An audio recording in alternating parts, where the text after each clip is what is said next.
good to have everybody here.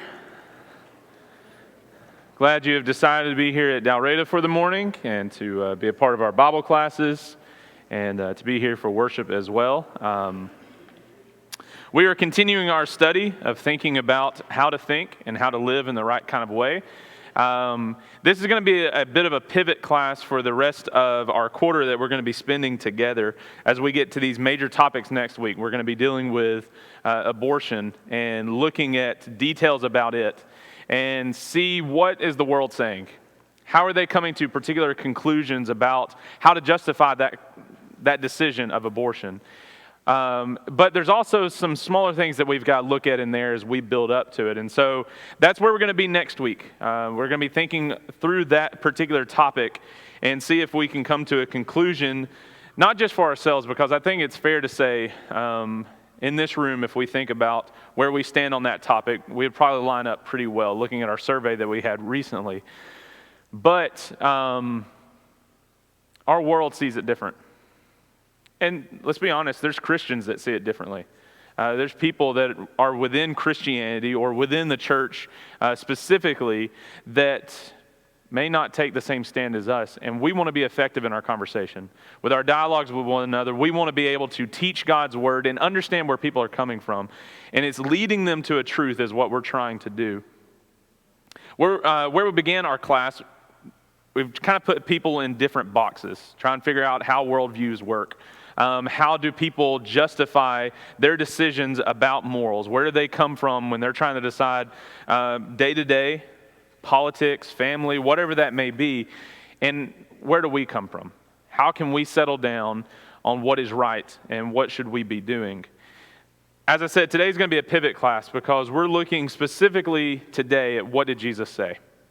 And there's a lot that we can gather from the gospel accounts, but I'm going to try and narrow it down to a particular section that I think teaches it the best. Now, last week we worked through this ethical ladder of how do you make a decision. We're trying to go to the top rung. We're trying to get to the highest point of what is the best decision that we can make in life and how do we do that. And so as we're trying to decide anything, as we went through our little scenarios and dilemmas that we talked about last week, and hopefully that sparked discussion. I appreciated the conversations after class as well of just some things that you thought of some little dilemmas that maybe you face or that we come across on a daily basis that makes us kind of challenge ourselves and say, well, am I being consistent or am I not? As you're making a decision, you first have to ask, okay, is this legal? That's a good place to start on any decision you make. Am I breaking a law or am I not? Now, we understand when we get to a discussion on Romans chapter 13, 1 Peter chapter 2, that we have certain obligations to the governing authorities and how they got into place. But if we're just talking about things maybe where we're in a conflict of virtue or a conflict of what should we really do, you start and ask, well, okay, am I breaking the law or not? Now, when we talk about Jesus today, we're going to be looking at where at times maybe it looked like he was breaking the law. But was it man's law or was it God's law? Then you go further and you think about who am I? What kind of virtues, what kind of characters do I want to have about myself? Characteristics do I want to have? In making the statement of there are certain things I will never do. So if you say I will never do this or this, can you hold to it in every decision of life? As we begin our discussion next week, starting on the beginning of life, our views of how we say this is how, man is formed, and these are the rights that we have, these are the privileges, these are what we want to hold on to. This is what humanity is all about. Can we hold on to that through every stage of life? And sometimes people get in a bind with that, and so we want to be consistent. So if we make a statement on the front end of life and say, this is the kind of person I want to be, and this is things that I will never do, you then go further. What must I do? Is there an ought to us? There's certain rules and regulations in place that I feel compelled to do this or that. And a good question to ask is, what if everyone did this? What if my standard of morality or my process of making the right decisions, what if everybody did the same thing as me? But the top rung of where we go to, and it should be the final say because it is the standard by which we live, what does God have to say about it? What did he directly say through his word, through his prophets, through the example of Jesus? What did he say? But then that is coupled along with the natural law. What has he written within our hearts? What can we respond to, and how do those things intertwine? So that's where we were last week of how to make a decision, and we're going to just keep going back to this every time we come to a dilemma, every time we come to a situation. Let's walk through it and see what comes out. If we can use this as a bit of a filter for everything, I think that we'll learn a lot. So this is going to lead me to our discussion for the day. How does Jesus teach morality and ethics? Based off of where we've been so far and some of our discussions that we've had, what comes to your mind specifically when you think about how Jesus taught people to live and how to make decisions? What is a particular story or what is a teaching that comes to your mind? What was that? The golden rule, okay? Why the golden rule?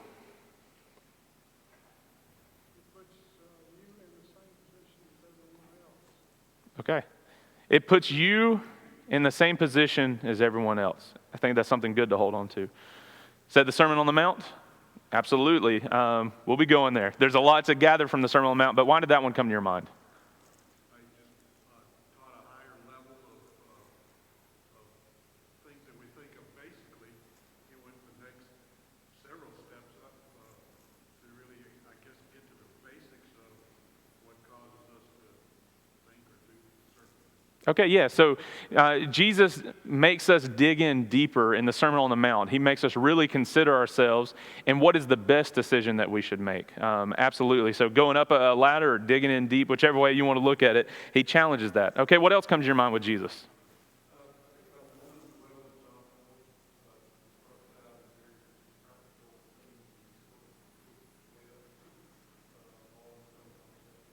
Yeah, so the woman at the well in John chapter 4, that's a good place to go to because look at some of those beginning conversations that he has with the woman that she has with him back of, look, you're a Jewish male. Why are you talking to me? Why would you come here at this time? You know, all of these things, but then he takes the conversation, okay, I see what you're saying, but let's go a little deeper. Let's go a little further where he gets to the more important things in life because if you look at her lifestyle, there were things that she was doing that were contrary to God's will and his law, and she realized part of it. She knew what was going on, and so he digs in deeper. I think that's a great example in John chapter 4. What else? Yeah, absolutely. The Good Samaritan.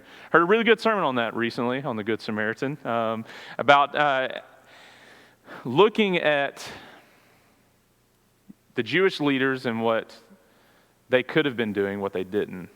And the Samaritan, someone you would not expect, comes in and does the right thing.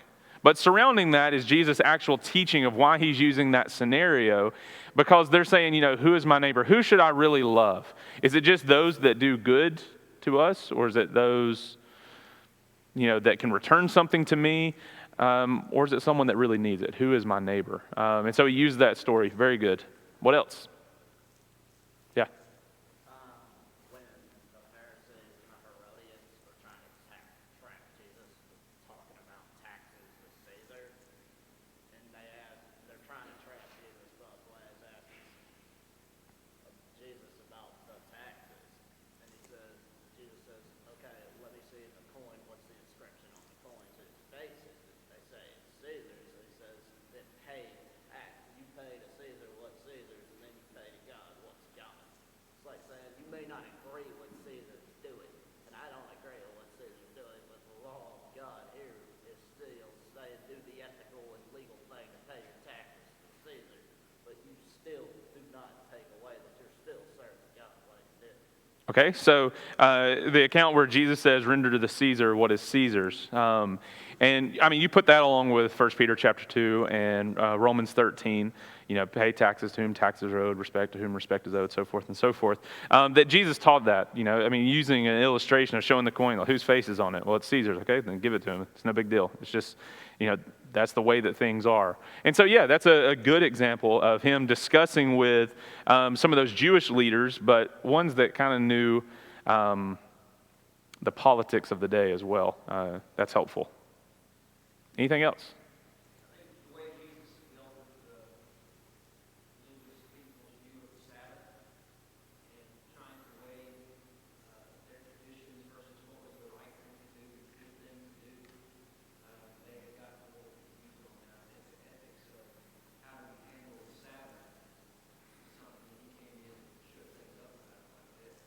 Yeah.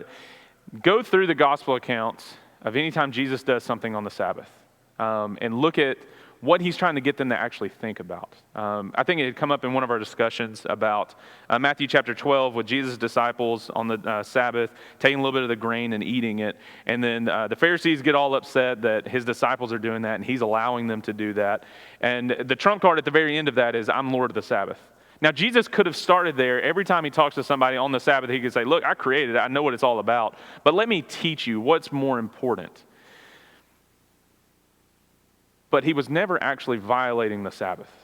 He was violating what man had established about the Sabbath. But he had to get them to think about that. He had to go in deeper and not just, hey, look, you've made up this law. That's not even what God says. It's like, okay, let's give you a scenario first, and then let's see what do you care more about. So whether it's an animal or whether it's a human being. So yeah, any time that Jesus interacts with people on the Sabbath, you're going to learn a lot about ethics and how to deal with people. That's a good point. When you think about making the right decisions, we should be able to come to Jesus and say, all right, how did you teach people? What did people learn from you? What is your tactic? What are your actual words that you were speaking? And how can we combine those to ourselves? Like George said, the Sermon on the Mount, this is one of my favorite sections of the Bible that I come to and I think about a lot. In our class that we had last quarter down the hallway, we talked about some of these things in detail. I'm going to give a short synopsis of the Sermon on the Mount and try and pull in some of those thoughts of where we were in another class. And so if you were in there, you're getting a double dose of that. But if you've been in any class, this is going to come up for me. This is just part of it. I walked down to Will's class. He's in the college room for the morning, and he's talking about the Sermon on the Mount too. There's a lot of great things in here to talk about. And so I want to go very quickly for our discussion this morning through the Sermon on the Mount and see if we can nail down some things that Jesus is trying to teach us when it comes to morality and ethics, so that when we get further into our lives and further into some of these big decisions, we can use Jesus' tactic for ourselves. So let's talk about it. What's the first thing that you come across in the Sermon on the Mount? What's the first teaching? Specifically Matthew 5, 6, and 7. Okay, that's where we're going to go. You can get some details from Luke chapter 6, the Sermon on the Plain. A little bit different style and setup. I think Matthew 5, 6, and 7 gives us a really good picture of a complete sermon of Jesus. I think he goes from beginning to end, even offers an invitation for you. And you just package it all together and he says, here you go, preach this and you're in a good place. But where does he begin with the Sermon on the Mount? The Beatitudes. Why do you think he begins there?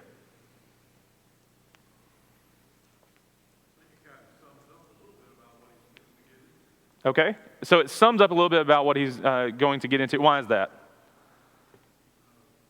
He goes through a number of personal characteristics and expounds on them, I think, that apply to a lot of the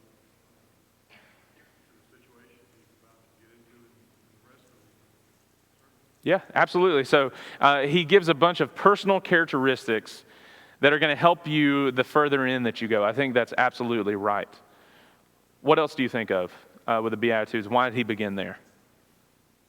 I think he's trying to get them accustomed to thinking in a way they're not used to. Okay. A lot of the Beatitudes reflect people that wouldn't necessarily be somebody that would be thought of as blessed, especially to a Jew who's not. And so he's trying to get them out of their normal train of thought and sort of get them thinking outside the box. Yeah, so he makes them think in a different way about a true blessed person, okay? Blessed are the poor in spirit. Why did you be poor in spirit? No, I thought we should be, rich and, whatever that may be. You start lowly and then you're offered something in return. And he makes them think a little bit different about it. That's a good point. Yeah.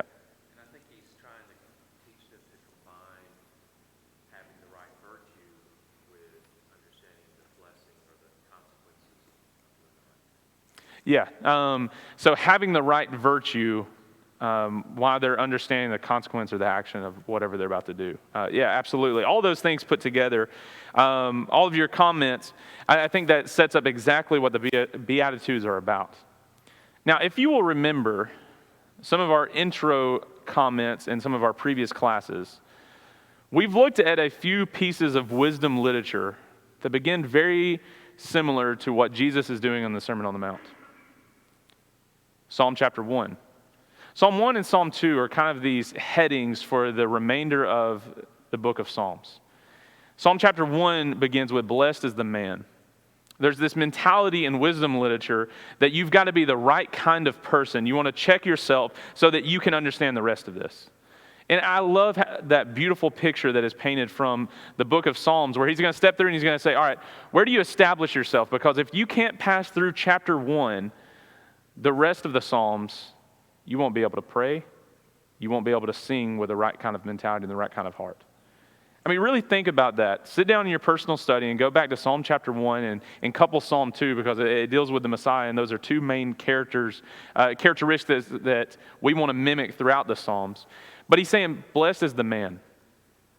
Do you look like this? Because if you don't look like what I'm telling you is right here, you're not going to be able to get the rest of this.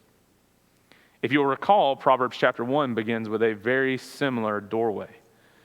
He says, if you want to understand wisdom, you got to begin with the fear of the Lord. Why would you care about being the right kind of person? Why would you care about following after wisdom unless you had a higher purpose, which is God? If you can't step through that doorway, you can't gather that information, then the rest of the book's not going to mean anything to you. I believe that Matthew chapter 5 with the Beatitudes starts off the same way. He's challenging you before you can go any further into this test, into these challenges and these dilemmas, whatever this may be, you have to be the right kind of person.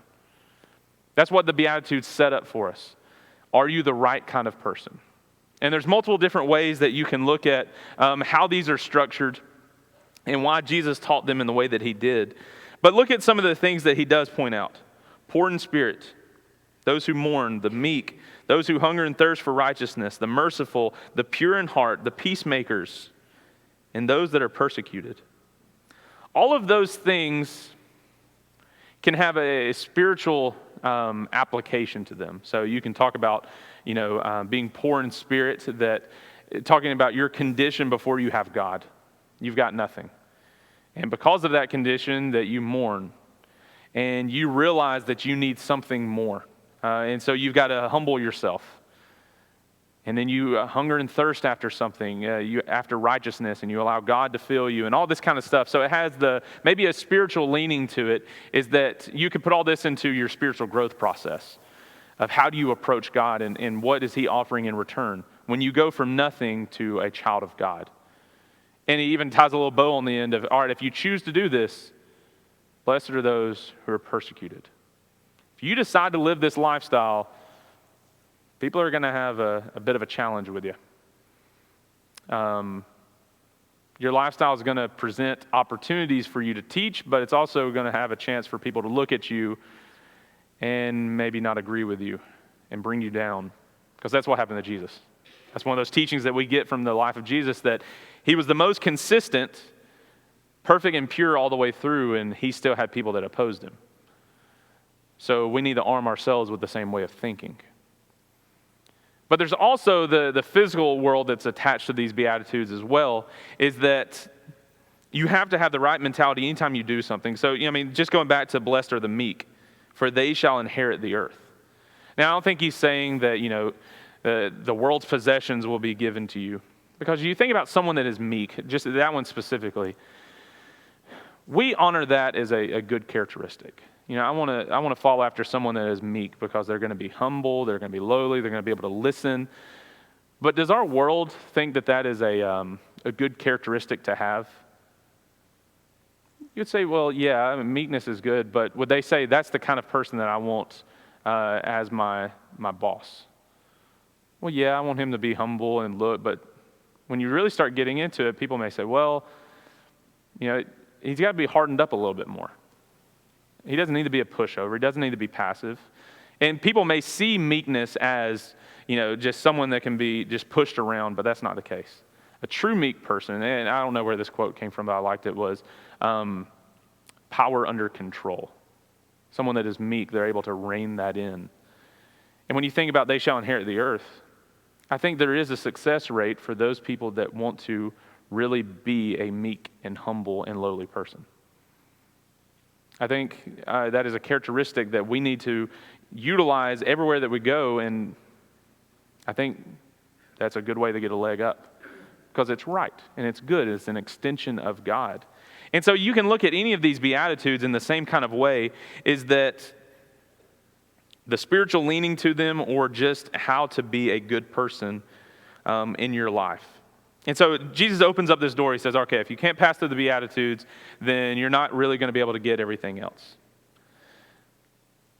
All of this is similar to what he's going to say, a tagline that's put onto Jesus' ministry: repent, for the kingdom of heaven is at hand. You got to change around so you can be where you need to be. If you want to be able to get the rest of these teachings, you're going to have to make some changes. You might not be meek. You might not be merciful. You might not be hungry and thirsting for righteousness. It's time to turn that around so that you can get the better portion. So that's where we begin. That's how Jesus sets this up for us. But then he has this little bit of a transition, and it sets up a different perspective for us. Because if you look at the Beatitudes, specifically verses 3 through 10, they're all the same. Blessed are those. It's looking at something else, someone else. It's kind of like, that's what I want to aspire to be. Blessed are those people. It may not be you. It should be you. It should be us, but it may not be us. Blessed are those. But what does verse 11 say? Blessed are you. It's actually the plural, so blessed are y'all, the you-alls. Blessed are you when others revile you and persecute you and utter all kinds of evil against you falsely on my account. Rejoice and be glad, for your reward is great in heaven, for so they persecuted the prophets who were before you. Think about what he's telling them. He's like, all right, so these are the characteristics that you should be obtaining. Blessed are those people. So if you pass through the gate, you pass through the threshold, blessed are you when others revile you, persecute you, and utter all kinds of evil against you falsely on my account. Why are you blessed if that happens to you?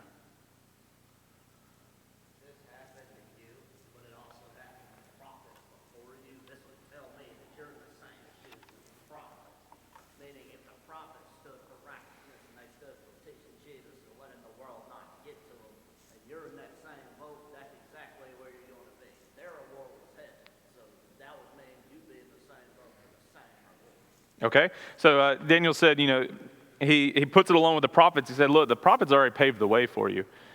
If you live like the prophets, we also realize they didn't always have the best state of life. I think about Isaiah. After going, the big showdown with Baal's prophets and all that kind of stuff, where do you find him in the very next scene in the scriptures? Terrified because Jezebel's coming after him. You find him distraught, and he thinks that he's the only one, and God has to tell him, all right, sit down, let's talk. Look around. Look, there's people that you don't even know about that have not bent their knee towards Baal. You're not alone. Pick yourself up. Let's go back into the city. Let's deal with this. But you look at the prophets, they kind of have this ebb and flow, some of them, of some big challenges in life.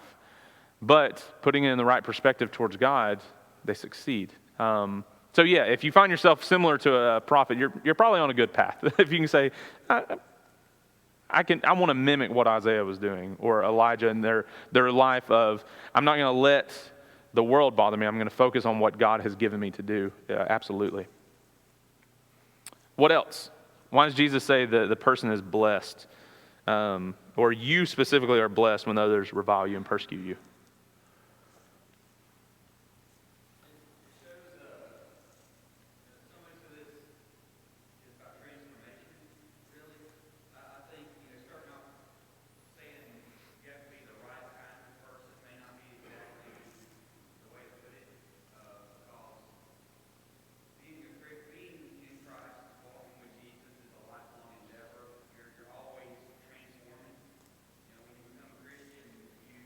Not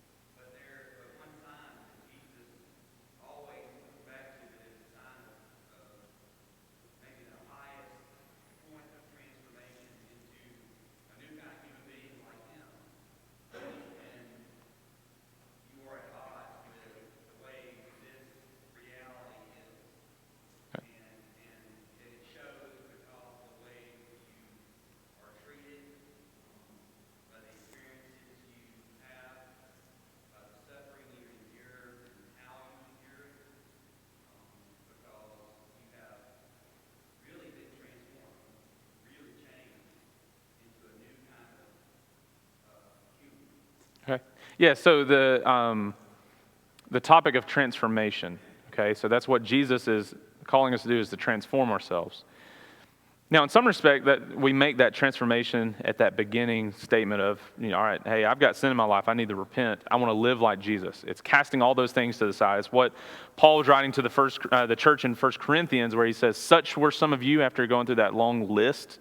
Such were some of you, but you were washed, you were sanctified, you are now in Jesus. So there's that transformation. But then there's a maturing process as you go along, that you learn more and you find new ways to glorify God. That it is a transformation. But a good test of this, what Josh was saying, is that when you find yourself at odds with the world,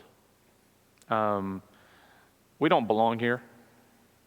We're just here for a small amount of time. If we find that we want to be here longer, or that we prize things here more in comparison to spiritual things, it's the wrong kind of odds.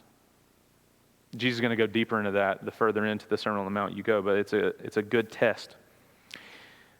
What Jesus is saying here is, you go through this, you are going to be at odds. I appreciate that statement there. But in verse 12 he says, rejoice and be glad, for your reward is great in heaven. For so they persecute the prophets who were before you. He's kind of telling us, look, it's not going to be easy. There's no way of it being easy. But someone has gone before you. Jump into Hebrews chapter 11 and strengthen yourself a little bit. Hey, we've talked about Isaiah, but he was sawn in two. Things like that, hey, someone has gone before me and they paved the way. I can follow them. I'm not alone in this. Someone else has gone through challenges. Someone else has overcome. Someone else has done this. Specifically, Jesus has, and we need to look there first and foremost. Romans have a law that if someone they carry their armor through goods for a mile, Jesus said to carry the second mile.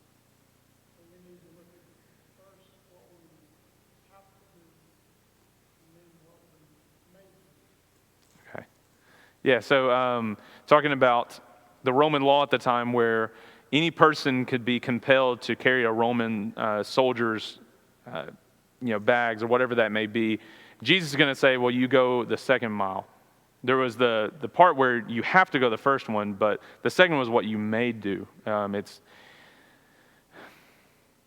see it as seeing opportunities, thinking about what more to do. What would compel you to go a second mile?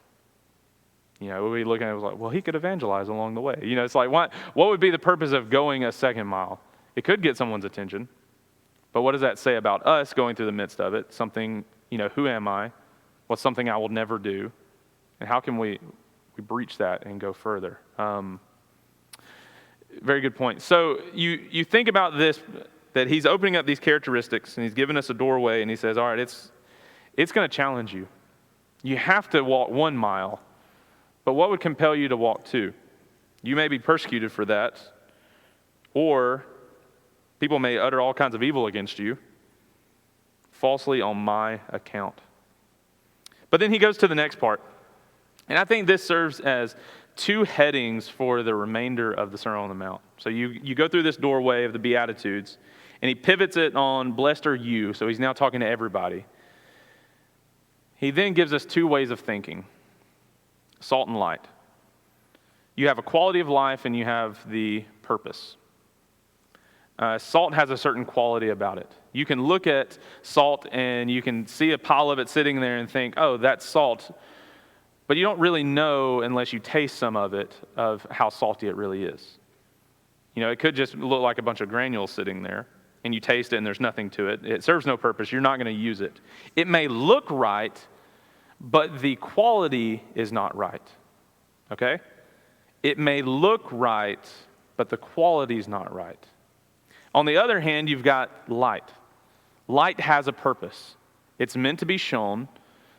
It's meant to light up a room. You don't put it under a basket. A city set on a hill, people are going to see it. That's the life that you live. If you combine those 2 things together and you deal with the quality of life and the purpose of life, you get a Christian. You have to be right on the inside and not just the outside. What did the Pharisees struggle with? What does Jesus say? Some of those pointed, punched moments in Matthew chapter 23 when he gets onto the Pharisees. Woe to you, scribes and Pharisees. For what? What were they doing? Okay, showing themselves as men, their hearts were far from him. What else? What are some of those illustrations that Jesus uses? Whitewashed tombs. Looks good on the outside, but on the inside is what? Full of dead men's bones. Wash the outside of the cup, but on the inside, just as dirty. They sit on Moses' seat. They're telling you the right things, but they're not doing them.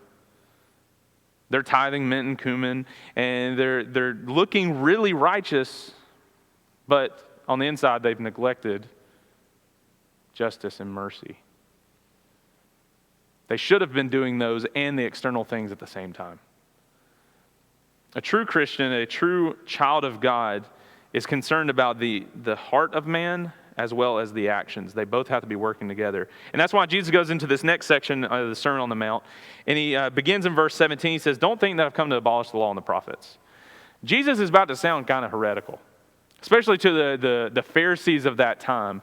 He's going to come in and they're going to say, you are out of your mind. Right? I mean, how many times do they do that? They look at Jesus and they say, you're violating Moses' law. Here's what the law says, and here's what you're doing. You should be punished. But it's not until much later in Jesus' life that he's actually punished falsely because they could never find a proper charge against him. But Jesus is saying, look, the law is going to say one thing, and I haven't come to abolish it. I'm not telling you, Moses, he was just wrong completely. No, Moses had a higher purpose. He was trying to teach you something more. So he's saying, look, don't just dismiss me by what I'm about to tell you. Don't just write me off because it's going to sound like I'm, contradicting Moses. I'm not. So he says, I haven't come to abolish the law and the prophets, but I have come to do what? Fulfill them. How does Jesus fulfill the law?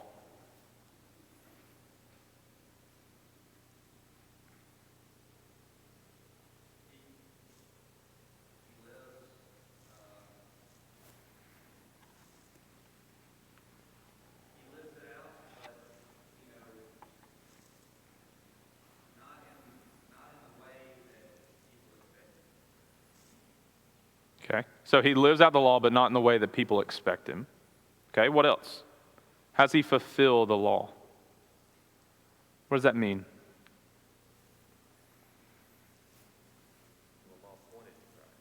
Okay. The law pointed to Christ. One of the things at the end of Luke chapter 24, Jesus is speaking to his disciples after the resurrection, and he tells them, and he reminds them really, he opens up their minds so they may understand all that the law and the prophets and the Psalms said about him. Those three breakdowns of the Old Testament, law, prophets, and the Psalms, all of them pointed toward Jesus. But when he comes and he says, I have come to fulfill the law, he's coming to show this is what God really required of you, and you have failed to do it. Why were they failing to do the law? In that same section of the Sermon on the Mount, Jesus is going to say, unless your righteousness exceeds that of the scribes and the Pharisees, you will never enter into the kingdom of heaven. It must exceed the scribes and the Pharisees. What was wrong with their righteousness? It was not complete.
So Josh is saying that it should all be, the reason why the law existed and what it was trying to press people to do was to love. Love God first and love your neighbor as yourself.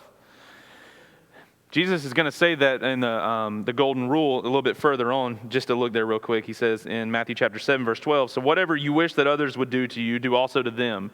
We put a period there, but what does he say following that? For this is what?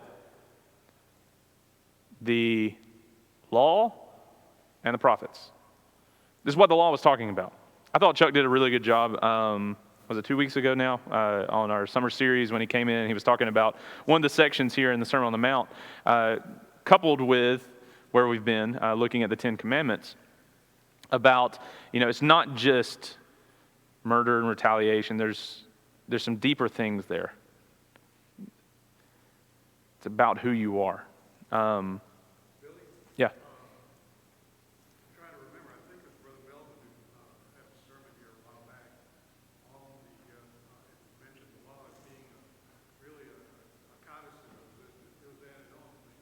That it really, and I'm probably not going to, may not say this exactly right.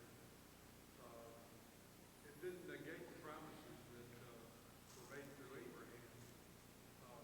The fact that, we'd be blessed through him in Christ. So the law was really just a temporary thing, like I think, like we were saying a little earlier, because of the condition of the people, we had to have something in the middle. But that's where I think that's the part that Christ is abolishing, or not abolishing, but fulfilling. Sure. Yeah. So you've got the original promise that goes all the way back to Abraham, that, his descendants. And the law comes in, as Paul describes it, as a guardian until we reach maturity. All right, here's the promise. Here's what God wants from us, all the way from the beginning of creation. Let's back up a little bit about we're image bearers of God. We come to the promises of Abraham that we will have, eternal life. We'll have all these things that are coming for us. The law comes in as a guardian of, you're falling short a little bit. Can I pick you up and take you where you need to be? Paul even sees this through the book of Romans. He tells us, I would not have known what sin was had it not been for the law. Now, it was a guardian. It was to take you further. I always think about the law as, it looks really strict and looks really, it's just always a slap on the wrist over and over again. But that's what you have to do in the maturing process. When we raise our kids, when they're younger, you're on top of them. Don't touch that, don't taste that, don't go there, don't do that, right? I mean, it's over and over again you're having to do that. So that when they get older, what do you get to say to them? You ought to know better. You ought to know better. The law, with all of its commandments, all of its rules and regulations, it's like a slap on the wrist. Don't do that, don't go there. Paul says this in Colossians 2. Why do you still submit to these regulations? Go to something higher. Colossians 3, verse 1. Seek the things that are above. The law was just guiding us. It was our guardian. It was the slap on the wrist over and over again until you get to Christianity, where God gets to look at you and say, you should have known better. All those things were in place so that you would learn what it's like to love one another and to love me first and foremost. But they forgot the heart aspect, which is exactly where Jesus is going to go next with this next section. In Matthew chapter 5, he deals with some major topics: anger, lust, divorce, oaths, retaliation, and love. And they all begin, and they all look in a very specific way.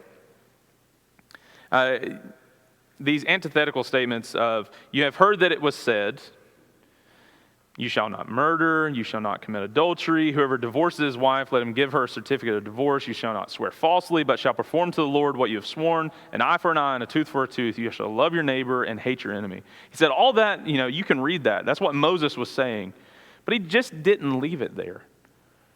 It wasn't just for you to check your box of, okay, I haven't killed anybody today. I don't plan on killing anybody. I appreciate just Chuck had stuck out to me a little bit when he was talking about that. He's like, I've made it this far in my life. I haven't killed anybody, and I don't have any plans to do it. He said, I'm doing pretty good, but what about this and this and this? Like, we can check the box. I haven't killed anybody. I haven't, swore falsely. I don't know. Have I? What are they really teaching us here? They've got the law in place, But Jesus digs in deeper and he says, but I say to you. He's already set himself up as an authority.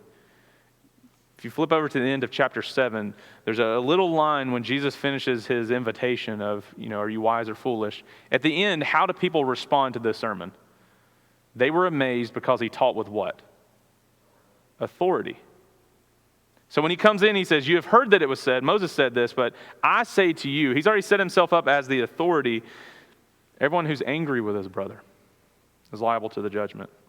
Everyone who looks at a woman with lustful intent, whoever divorces his wife except on the ground of sexual immorality.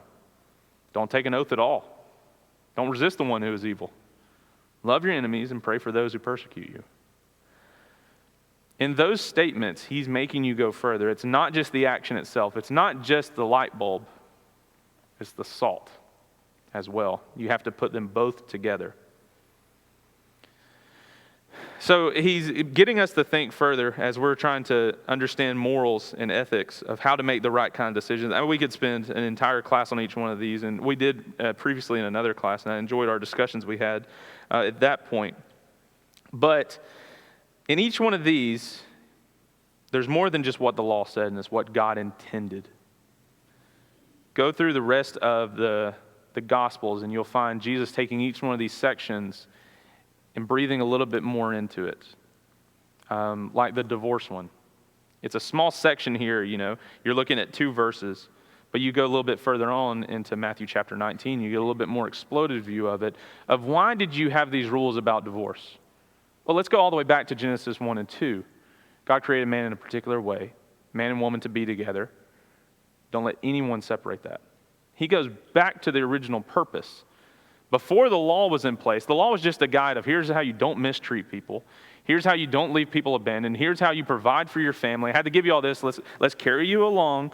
Let's take you here. And he drops us off in the teachings of Jesus, and he looks back over all of those things. Why did Moses give us the law?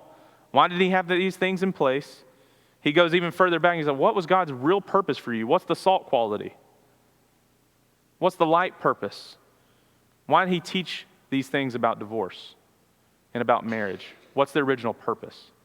In every one of these teachings in the Sermon on the Mount, he makes you ask, salt and light. Is it just looking good or am I really good? Then this takes us to chapter 6. He begins the next part of the discussion with this in verse 1. Beware of practicing your righteousness before other people in order to be seen by them, for then you will have no reward for your Father who is in heaven. So he's going to check up not just the salt quality, he's going to check the light bulb now. Why are you showing the things that you're showing? Now, what did he say back in Matthew chapter 5, verse 16? What's the purpose of a light? To bring glory to God, not glory to man. That was never the purpose. It was never to be about us. It's always been about God. And so he talks about alms and prayer and fasting. But he says, don't practice to be seen by others. You can be righteous, but you can be doing your righteousness in the wrong kind of way. You have 2 things to choose from: the world and the cross. You can't serve 2 masters. You'll either love the one and hate the other, be devoted to one and despise the other. So you have to make a choice. You have to judge yourself accordingly, and you have to hold one another accountable in the right kind of way. Knock, seek, find. Choose. You've got 2 roads ahead of you. One is narrow and one is wide. Which one will you be on? Check the quality of your tree. What's the fruits that are coming from it? Are you healthy? Are you bearing the right things? Or are you diseased and producing the wrong kind? You will stand before a judge.